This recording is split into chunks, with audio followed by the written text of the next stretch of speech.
Thank you. Some southern Arizona residents are upset about a mistake on their state-issued fingerprint clearance card. News 4 Tucson investigator Matthew Schwartz reports.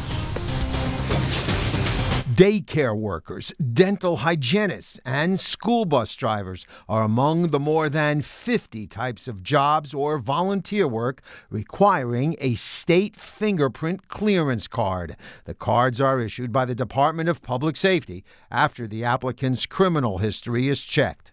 These are the reasons that we put people through the hoops to make sure we're not letting a dangerous person through the door. 73-year-old Lloyd Stone doesn't want to just sit around. His wife of 48 years died in 2015, but the Green Valley resident is keeping busy. He's a retired music teacher, and just today, Lloyd started volunteering at a daycare center. He received his fingerprint clearance card in the mail in late December.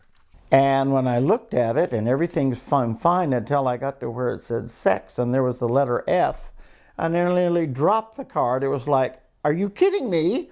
How do you get that wrong? That's right. Stone's sex was listed as female on his fingerprint card. He's one of 4 people who told the News 4 Tucson investigators recently that their cards listed the wrong gender. And Lloyd says the same mistake was made on the card issued to his neighbor's cleaning lady. So that's 5 cases we've heard of.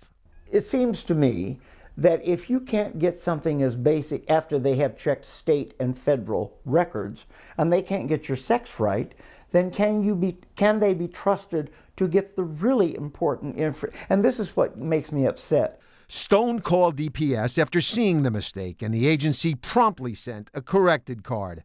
The 4 others whose cards contained mistakes didn't want to be identified. A DPS spokesperson said he couldn't comment on those other cases without knowing the recipients' names. The spokesman said, "We don't believe this is a wide-scale problem, but without names, we cannot verify those claims." Meanwhile, Lloyd says that when he called DPS about the mistake, the person he spoke with shrugged it off as a typo. If it's a nonchalant, that's just a typographical error, then can you be trusted to look, did you really check to see whether this person has a criminal background or not? If you could talk to DPS about this mistake, what would you say? I would say there is no such thing as a small or insignificant detail. I used to be an inspector for a company that made cable harness assembly for airplanes, and every little thing counts.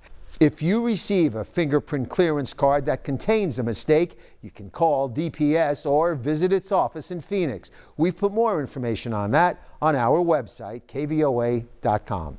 If you have a story you'd like us to investigate, email us at investigators@KVOA.com or call 955-4444. Investigating for you, Matthew Schwartz, News 4 Tucson.